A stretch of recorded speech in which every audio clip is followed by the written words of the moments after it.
Welcome to a Game of Thrones matchup between a Lannister House of Dreams Casterly Rock deck and a Baratheon House of Dreams The Wall deck. This is interesting to see as you got two House of Dreams deck here. The nice thing about House of Dreams is it's going to make a lot of different decks viable. Will they remain viable or will they be actually competitive decks is questionable, but it's certainly going to make the environment interesting for a while. Here you can see they're setting up. The Lannister player drops Golden Tooth Mines and 2 increased levy. The Barra player drops a Refugee, a Watchers of the Nightfire, and an Empty Throne. Kind of a weird flop for the Lannister player. He did mulligan, so that is actually what he got after the mulligan. The drawn resources will be nice, but the lack of characters is a little disconcerting. We'll see what the Barra player does here. They're going to choose their opening plots shortly. You can actually see a Cersei in his hand, so it will be interesting to see how this all plays out. Did not look like he had much in the way of chud, low-cost characters to protect his characters. Oh, here comes You've Killed the Wrong Dwarf. He's kneeling out in Watches of the Nightfire.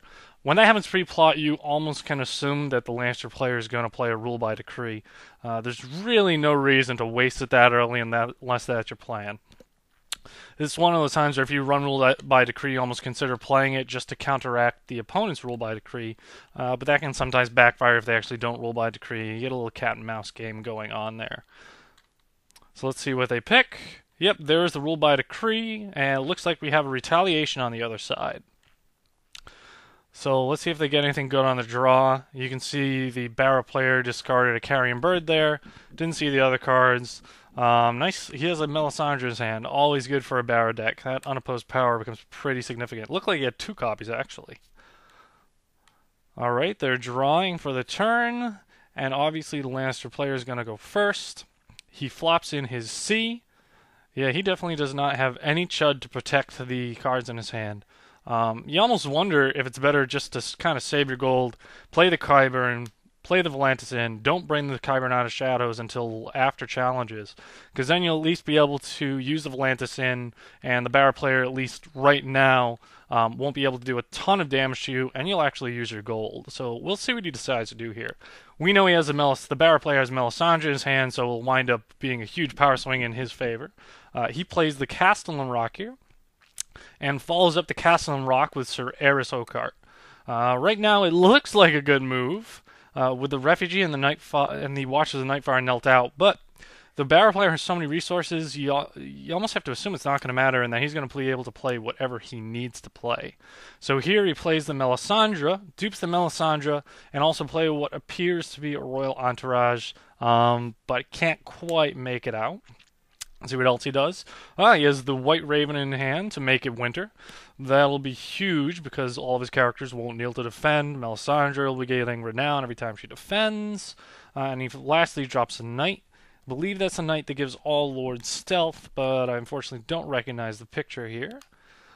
That's really tough for the Lannister player. He's got 2 claim coming at him, no claim soak. Really no way to defend that military challenge. He's going to lose both characters pretty much no matter what he does. It'll be interesting to see what he does here. He can possibly, probably his best move is actually try and push through a military challenge. The Barra player will be forced to make the decision of defending it or letting it go through and sacking something. I would assume the Barra player, actually, with the wall out, there is no decision. He could just defend it and take no damage. No claim.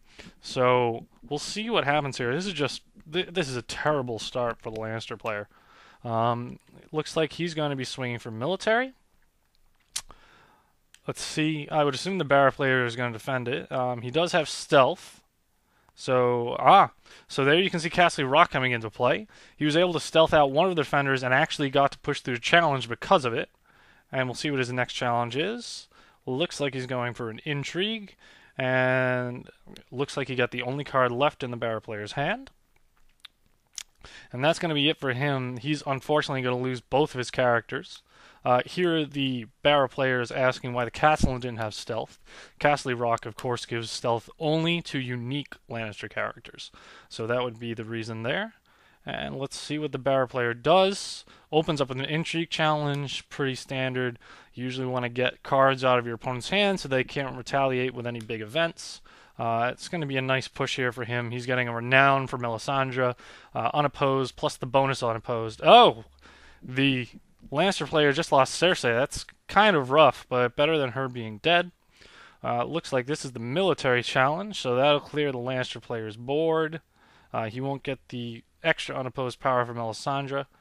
And now he's debating whether or not to take dominance or to push power challenge through. It's actually better for him to take dominance here with the Watchers of the Nightfire, allowing him to draw a card. So I doubt he's going to push through the power challenge.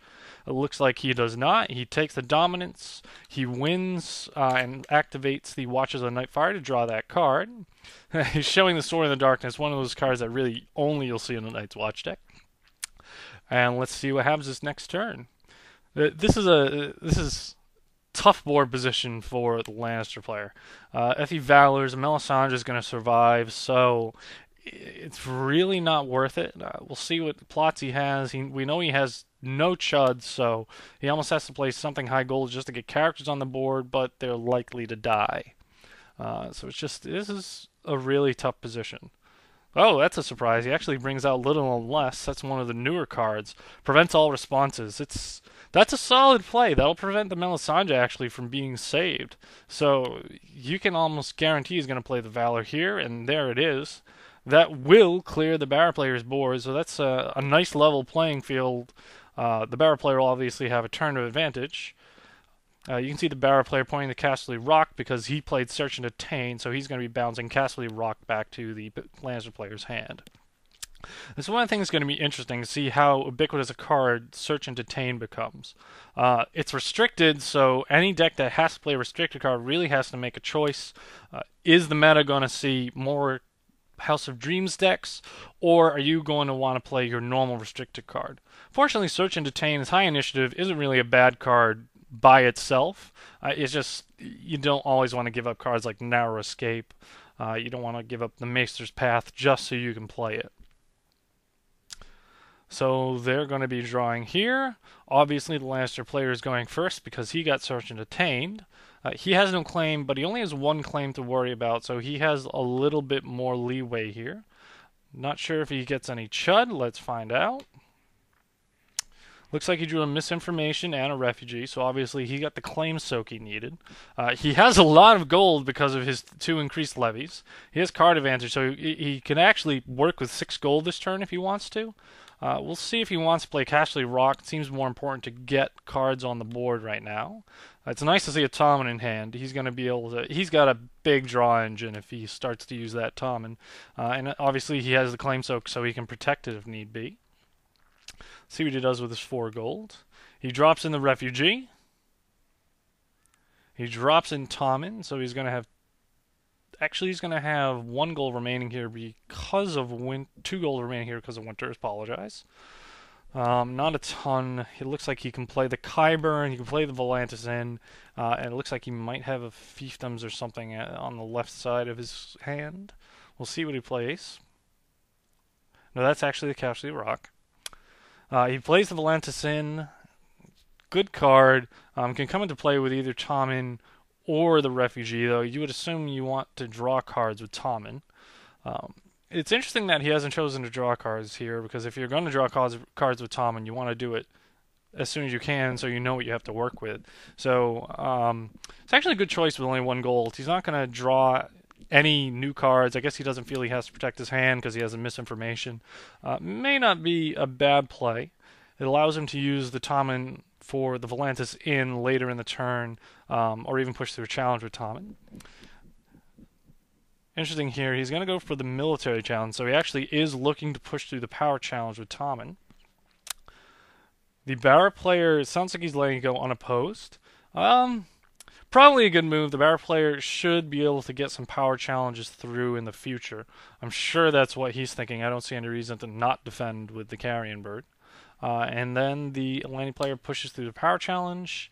So he's at 2 power, no claim, nothing that gets moved from the Barra player's house.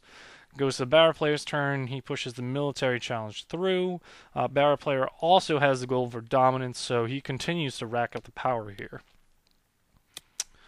Now the big question here is, what is the next plot? Oh, he is using the Tommen to kneel the carrion bird. So it looks like he's really not worried about his card draw here. He does have card advantage over the Barra player right now. The Barra player, I don't believe, has any cards in hand. He didn't get to play that Sword in the Darkness. I'm not sure if he discarded it or what happened there. He did have a Night's Watch character in play because Carrion Bird is a Night. Oh, actually, I take that back. The wall, I believe, only gives Barra characters the Night's Watch trait. So we have a Time for Ravens, and I can't make out which plot that is, even with the close-up. He gets a Carrion Bird with his Time for Ravens. It's a nice pickup, just in case the Lannister player has a Summer Raven, or really Stealth by itself is good. So that's a good pickup. Carrion Bird's always a nice, easy pickup if you don't need your winter, if you don't need to get any other copies of your Ravens. It's always good just to throw in a Carrion Bird. Looks like he has a Terminal Schemes. He's still sitting on that Sword in the Darkness. He is able to play a Barra character, so we might see that Sword in the Darkness this turn. Obviously plays the Carrion Bird, and unfortunately doesn't have any other characters to play. So that card disadvantage that he's at is really starting to come into play. The Lanny player has a ton of cards here. The Barra player, he has board advantage right now, but he can't do anything with it. It's unfortunate for him. He needs to get some cards in his hand. If he doesn't get that Sword in the Darkness here, he's really going to be losing all of his board position here. Well, Castellan comes into play, kneels at the Carrion Bird. Interesting move. It's not like he has any military icons to defend with, so that stealth really wasn't going to come into play unless he had plans to play a military icon. The Old Red Priest swings for a military challenge. He claims Tommen. Not a bad choice. Tommen's 1 gold, The card draw is nice, but again, that just shows you how good he feels about his position. He has the 1 card draw advantage. Sword in the Darkness obviously drew couple cards for him, but in the long run, the Golden Sea's Mind is just going to make up anything, any kind of card disadvantage he has, and he's going to be pushing through an intrigue challenge here. And there it goes. See if he gets anything good here, Terminal Schemes or anything. Barra player, ironically, hasn't been able to push through the Terminal Schemes to use it. And with his minimal cards, if he isn't running a lot of intrigue icons, you kind of expect that he's not going to get to play it. And there goes the Terminal Schemes, so no need to worry about that anymore. It's a nice piece of knowledge, knowing that the deck actually runs it. It's much better, obviously, to see it on the intrigue challenge rather than getting hit by it. But it's one thing you always kind of have to consider out of Barra. Not many people think about it, but it can come out of nowhere in Barra and really do some damage.